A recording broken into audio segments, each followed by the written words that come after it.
कि 2004 के बाद में जो सरकार ने सरकारी कर्मचारियों के भविष्य के साथ में खिलवाड़ किया है, जो हमारे फ्यूचर की सिक्योरिटी जो होती है, पहले ये होता था कि सरकारी कर्मचारी अगर आप हैं तो आपका भविष्य जो है वो सिक्योर्ड है। उस सिक्योरिटी के ऊपर जो अटैक 2004 में हुआ एनपीएस के रूप में, उसका विरोध करने हेतु हम यहाँ पर हैं कि ओपीएस को बहाल किया जाए और एनपीएस और यूपीएस तरह की बीमारियों को अपना वापस लिया जाए। ये बिल्कुल सही बात है कि ओपीएस जो थी ना वो एक सिक्योरिटी देती थी। आफ्टर रिटायरमेंट सरकारी कर्मचारी का गुजारा जो चलता था घर से, वो जो रिटायरमेंट के बाद में पेंशन लगती थी उससे चल रहा था। पर एनपीएस और यूपीएस वो दोनों ही सरकारी कर्मचारियों की उस सिक्योरिटी के ऊपर में एक प्रहार है। इसीलिए हर सरकारी कर्मचारी इस देश का जो है वो उस प्रहार के दर से आज करहा रहा है और वो बारी बारी जो है ओपीएस की मांग कर रहा है। लेकिन जब नई स्कीम, मुझे लगता है यूनियन के लीडर्स जो खासकर ये होते हैं कि प्रेजेंट यूनियन के लीडर्स से बात की जाती है, भविष्य के बारे में सोचा नहीं जाता है। और दूसरी बात ये हो जाती है कि जब खासकर ऐसी स्कीम्स आती हैं तो हमेशा उसका एक बड़ा सा कारण दिया जाता है कि जो देश की जीडीपी का आधा हिस्सा है वो पेंशन के अंदर में जा रहा है। बल्कि अगर हम देखें ओवर द ईयर्स, पिछले 20 सालों में देखें, जितना कर्ज जो है अंबानी अडानी का इस सरकार ने माफ किया है उससे तो कहीं गुना कम हमारी पेंशन में जाता है। तो हमें उस चीज पे आपत्ति है कि जहां पर इंडस्ट्रियलिस्ट को आप इतना रियायतें दे रहे हैं, वो सरकारी कर्मचारी जो इस देश की डेवलपमेंट के लिए अपनी जवानी देता है, आप उसके भविष्य के ऊपर में इस तरह का अटैक कर रहे हैं। देखिए, उससे ये एक चीज साफ होती है कि सरकार की नीयत नहीं है। सरकार की नीयत इस देश की डेवलपमेंट की तरफ नहीं है। वो सिर्फ अपना टेन्योर वो इंडस्ट्रियलिस्ट को मतलब पैसा देने में निकाल रही है। अगर इस देश की असली डेवलपमेंट की बात की जाएगी तो हर घर की बात होगी। हर कर्मचारी जो है वो अपना एक घर चलाता है, उसकी रिटायरमेंट मनी से भी इस देश का जो है इकोनॉमिक सिस्टम चलता है। तो मुझे लगता है कि जब हम बात ये कर रहे हैं कि पेंशन दीजिए, वो सिर्फ हमारे लिए नहीं है, वो इस देश की इकोनॉमिक ग्रोथ की डिमांड भी है जो आज कुछ चंद घरानों के पास में जा रही है। आप दिल्ली आए हुए हैं, मोदी जी अयोध्या निकल गए पूजा पाठ करने के लिए। देखिए, वो तो एक बात है, उनको पता है कि सरकारी कर्मचारियों का एक सलाब आएगा और सरकार को कुछ ना कुछ उसके ऊपर टिप्पणी देनी होगी। इससे पहले वो हमेशा ही ऐसे करते हैं। आप देखिए 2024 के अंदर में वो इलेक्शंस के अंदर में वो पेंशन की बात करते हैं, उसको छूटते हैं कि भाई हमें वोट मिल जाए। पर बात यह है कि जब उसके बाद में किए हुए वादों को आप देख लीजिए, बिल्कुल वो मुकर जाते हैं। तो ये मुझे लगता है मोदी गवर्नमेंट का एक अपना रवैया भी रहा है और सिर्फ मोदी गवर्नमेंट का नहीं, पिछली गवर्नमेंट्स का भी ऐसा ही रवैया रहा है। सरकार कह रही है हमें 2 ऑप्शन दे दिए ना उनको, एनपीएस और यूपीएस। ऑप्शन देने से मतलब ही नहीं है। जब सरकारी मैं ये बोल रही हूँ, मैं इलाज मांग रही हूँ, वो कह रहे हैं मैं आपको टॉफी दे रहा हूँ, मैं आपको ये दे रहा हूँ। भैया मुझे वो नहीं चाहिए, मुझे मेरी बीमारी का इलाज चाहिए, ठीक है ना। हमें ओपीएस चाहिए, हम ओपीएस मांग रहे हैं। आप एनपीएस लेके आओ, आप यूपीएस लेके आओ, आप बीच में कुछ भी लेके आओ, हमें वो मंजूर ही नहीं है। हमें वो ओपीएस चाहिए जो पहले था 2004 से, और उसी तरह से चाहिए आज भी। पर बीजेपी के तमाम नेता ये कह रहे हैं कि यूनियन के जो नेता हैं कर्मचारियों को भड़का रहे हैं, इसलिए लोग ये विरोध कर रहे हैं। देखिए, यूनियन के नेता 2 या 4 कर्मचारियों को भड़का सकते हैं। जब जन सैलाब उतरता है, जब 2024 के अंदर में रामलीला मैदान के अंदर में उतरा और आज जंतर मंतर पे उतरा, तो यूनियन लीडर्स 10 लोगों को लेके आ सकते हैं। सैलाब तो खुद मोटिवेट होके आता है। ये लड़ाई घर घर की लड़ाई है। ये जो ओपीएस है घर घर की सिक्योरिटी का क्वेश्चन है, इसीलिए हर घर से लोग यहाँ हैं। पर सरकार कोई भी फैसला लेती है उसका विरोध ही होता है। जब एंटी पीपल चीजें लेकर आएंगे तो लोग विरोध करेंगे। आप उन सेक्शंस के लिए आप लॉ लेके आ रहे हैं तो उन सेक्शंस का रिप्रेजेंटेशन से भी तो पूछिए ना।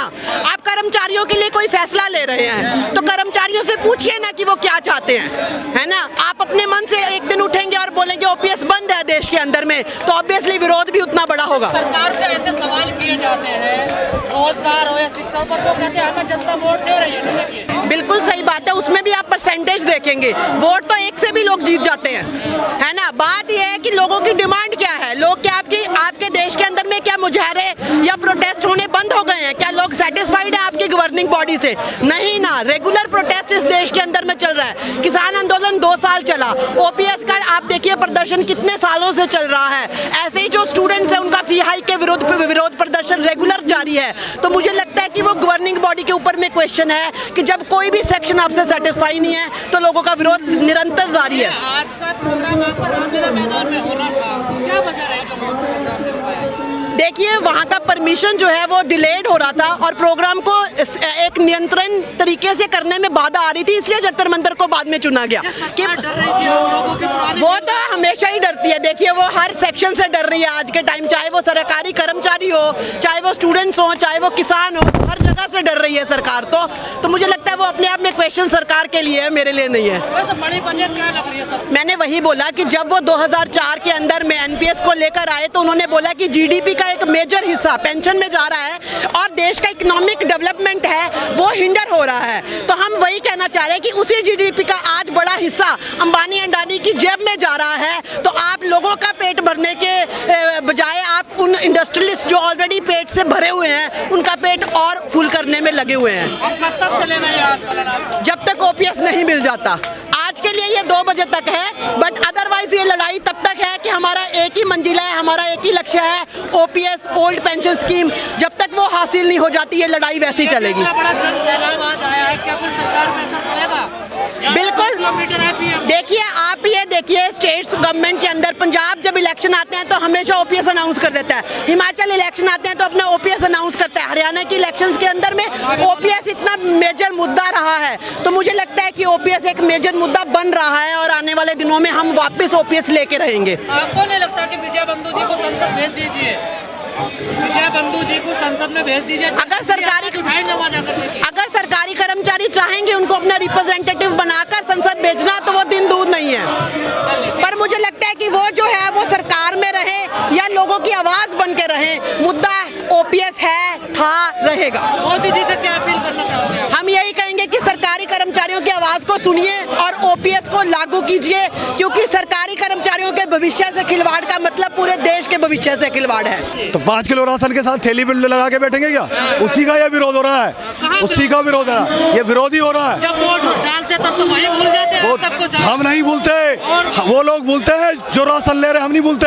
अगर हम भूलते तो हम हजारों किलोमीटर चल के यहाँ तक नहीं पहुँचते। आपने अपने नेता से पूछा कि हमारी ओपीएस का क्या हुआ? पूछ रहे हैं, ज्ञापन दे रहे हैं, पूछ रहे हैं, हमने क्यों नहीं पूछ रहे हैं, लगातार पूछ रहे हैं।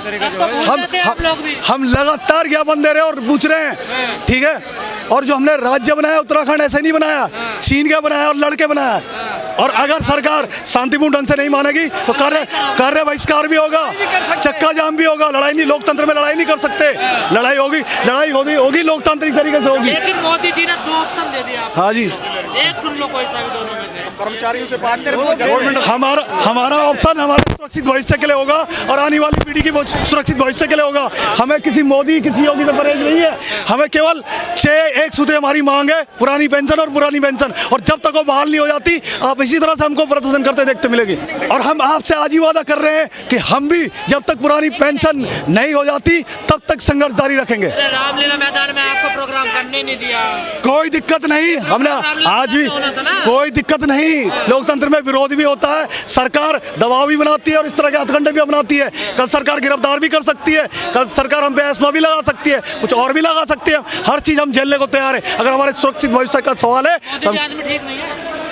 हमें आदमी ठीक क्या, जो व्यक्ति हमारे भविष्य की नहीं सोचेगा हम उसका भी भविष्य खराब कर देंगे। अगर हमारा भविष्य आधार में लटकेगा तो हम किसी का भविष्य सुरक्षित नहीं रहने देंगे। अरे दिन रात तो काम करते हैं आपके लिए मोदी जी, सेवक है आप। हमारे कोई सेवक नहीं है, हमारा सेवक हमारे साथी है, हमारा सेवक हमारा कार्मिक है। और इससे बड़ा कोई सेवक नहीं है। जो सरकार की योजनाओं का क्रियान्वयन करते हैं सबसे बड़ा सेवक वो है। सरकार है, सरकार का काम अपना है, हमारा काम अपना है। वो लोकतांत्रिक प्रक्रिया में कल अरेस्ट। हमारा काम क्या है? गलत का विरोध करना और अपने भविष्य की लड़ाई लड़ना। मोदी जी कह रहे समय के अनुसार ठीक है, बदलाव होना जरूरी है। मोदी कह रहे हैं तो राजनेताओं की पेंशन बंद कर देना समय के अनुसार। जिन लोगों ने 70-75 साल में 5-5 पेंशन ले रहे हैं अपनी पेंशन बंद कर दे। वो नेता है, वो नेता है। प्रतिनिधित्व तो वो 3 महीने में विधायक मंत्री बनने के बाद पेंशन मंत्री के वो तो सेवक है, वो समाज सेवक है। वो एक नौकरी से 60 साल में रिटायर होने के बाद चुनाव लड़ रहे हैं और फिर पेंशन ले रहे हैं। देश भर से जन सैलाब यहाँ लिया है जंतर मंतर पर। बिल्कुल मोदी जी आज ही सुबह चले गए अयोध्या पूजा करने। उनको करने दीजिए, हम अपना काम करेंगे, वो अपना काम करेंगे, हमारा संघर्ष जारी रहेगा। और में हमने उत्तराखंड आंदोलन चलाया था और 6 साल बाद उसका रिजल्ट निकला, लेकिन रिजल्ट निकला जरूर। हम वो है जिन्होंने एक प्रदेश मांगा और पूरे देश को 3 प्रदेश मिले थे। रिजल्ट क्या हुआ? रिजल्ट 3 प्रदेश मिले, छत्तीसगढ़ और झारखंड मिला, साथ में गिफ्ट में पूरे देश को। हम वो हैं।